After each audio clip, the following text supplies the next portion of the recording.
Okay, let's look at our profile. We can do that by clicking in the top right corner where our profile picture is. Your profile is tied directly to your public key.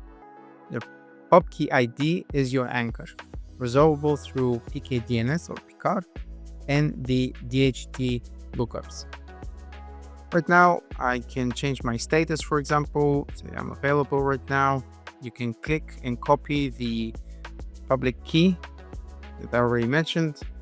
You can see some recent notifications. You can even tag yourself, which I've done already. You can see freedom fighter, decentralized Bitcoiner. On the left-hand side, we can see all the posts that we've created, the replies, people that are already following us, and if we're following them as well, they automatically become our friends.